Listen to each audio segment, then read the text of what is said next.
ser un tema fundamental en este curso político, el otro en la vivienda. Y ahí también habéis llevado una propuesta para intentar resolver la situación, sobre todo que se vivió en los últimos datos que conocimos de precios, que están otra vez disparados, subiendo más de un 7% interanual, marcándonos que hay un problema sobre todo de escasez, pero sobre todo del sistema, alrededor de cómo se puede acceder a la vivienda. Es evidente que aquí no son temas de fondos buitres, aquí lo que hay es una mala política pública alrededor del suelo. Todas las políticas de vivienda del gobierno están llevando a la reducción de la oferta de vivienda, tanto en alquiler como en venta. Y necesariamente la reducción de la oferta está llevando al incremento de los precios. Pero que es de primero de carrera, es que no... Muy básico. Y las propuestas que tiene el gobierno encima de la mesa no son más que restricción de precios, que control de la oferta, control. Dicen, oiga, pretenden por decreto incrementar la oferta, obligar a particulares a poner en alquiler viviendas vacías. Bueno, es evidente que no va a prosperar.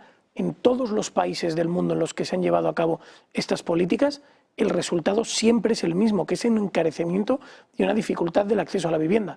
De hecho, bueno, Carlos Hernández, que intervino para presentar nuestra iniciativa, lo dejó clarísimo. Dice, al final, todos sabemos que lo que hay que hacer es facilitar que entren al mercado. ¿Cómo se facilita? Dando seguridad jurídica a los propietarios, dando facilidades de compra, reduciendo impuestos.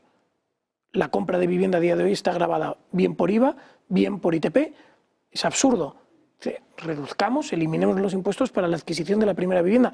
Logremos que España vuelva a ser un país de pequeños propietarios, que al final concede seguridad a los propietarios, que al final incrementa la oferta del parque inmobiliario, porque aquellos que puedan pondrán su vivienda en alquiler para que otras personas que no pueden acceder a la primera compra, vivienda un 10% menos de coste, eso porque es. al final el ITP o la eliminación de todos estos patrimoniales o impuestos, IVA te va a eso ser un es. 10% de esa primera vivienda, pero claro, eso va contra las arcas del Estado. Bueno, es un 10% menos de cada compra que tiene el Estado. Pero ahí precisamente lo que... Lo que le estamos pidiendo a María Jesús Montero que renuncie a una parte del IVA o al impuesto de transmisiones patrimoniales. Pero es que esa es la cuestión, que si hay que elegir entre más autonomías o más viviendas, pues hay que elegir viviendas, mientras que este gobierno elige autonomías. Si hay que elegir entre subsidiar la inmigración o viviendas, pues hay que elegir viviendas, que es lo contrario de lo que está haciendo el gobierno. Si hay que elegir, en definitiva, entre el sentido común o que los españoles puedan acceder a una vivienda... Lo digo porque hay un caso muy claro. Yo cuando vivo esta propuesta ayer me acordaba de una parte que todos nos hemos pasado de jóvenes, en el que quieres entrar a una vivienda y dices, bueno, en nuestra época, antes de la locura del 2008, el 100% de la vivienda era algo normal, ahora es el 80%, normalmente. De tal manera que tú tienes que aportar un 20%. Pero eso no es verdad, porque es un 20% más el IVA o transmisiones patrimoniales. De tal manera que, claro, como política pública te dicen, bueno, vamos a hacer que el ICO dé hasta el 100%. Ya. ¿Y el 10%? Porque sobre una casa media de 200.000 euros, tú tienes que aportar 20.000. ¿Has podido ahorrar 20.000? Chavala de 24, 25 años, no, si voy al día. No tengo 20.000 o una casa de 150.000, es que tienes que poner 15 Pero es de que golpe. ¡Pum! Aquí volvemos a la cuestión... Más que la casa hay que ponerle algo dentro. Bueno, además, pero... Entonces, tampoco puedes entrar al final. La cuestión clave de España es que estamos llegando a un nivel de empobrecimiento terrible. España, desde el año 2008, en términos reales, no ha crecido nada. El PIB per cápita de España está totalmente estancado. Y mientras que la OCDE va creciendo, y hay un gráfico en el cual se ve la dispersión de cómo ha ido creciendo la media de la OCDE y cómo ha ido creciendo España, decreciendo en si nos términos comparamos reales. con Estados Unidos, ya mejor Terrible. no nos comparemos. Pero es que, piénsenlo, en España, 43.000 euros supone que se encuentre entre el 20% más rico de España. ¿Vale? La distribución, si empezamos a distribuir en porcentajes de renta a todos los españoles, a partir de 43.000 están el 80 y el 90% más ricos de España en términos de IRPF. Pues bien, es que 40.000 euros al año es el salario medio de la Unión Europea. Es que alguien que cobre el salario medio de la Unión Europea en España está entre el 20% más rico de los españoles. Es que eso es lo que no tiene sentido. Y este es el problema al que nos han llevado estos gobiernos. Ya, pero es un problema de modelo, porque ellos piensan que la solución de ese salario medio está en elevar el salario mínimo interprofesional, cuando la realidad es que lo que es generar riqueza. Pues si tú no generas riqueza, nadie va a subir el salario mínimo, porque no te lo puedo pagar, porque no me aporta productividad. Y el problema de la mentalidad de este gobierno socialista y de anteriores gobiernos socialistas con el color azul.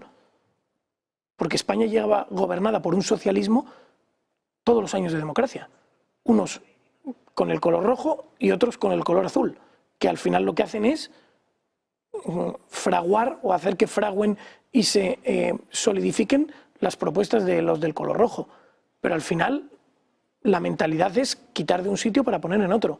Esa mentalidad dirigista y estatista que creen que te pueden sacar a ti del bolsillo para dárselo al otro y que eso tiene un impacto neutro en la economía, cuando no.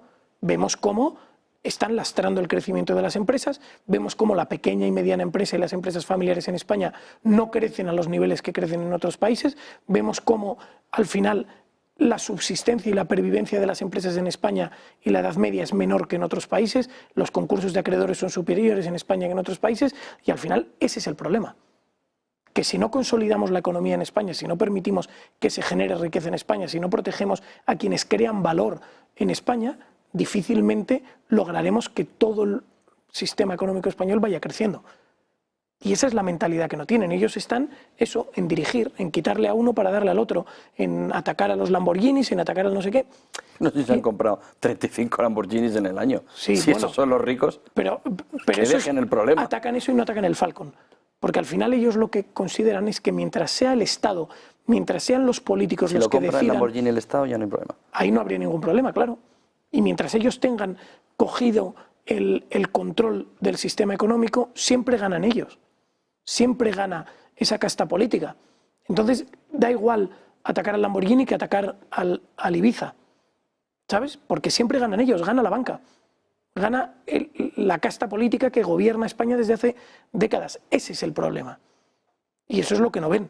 Que al final a quien hay que enriquecer no es al Estado, sino que hay que lograr enriquecer al autónomo, a la pequeña empresa. Hay que lograr que esas empresas vayan creciendo, como eliminando trabas, eliminándoles dificultades y permitiendo que la economía fluya.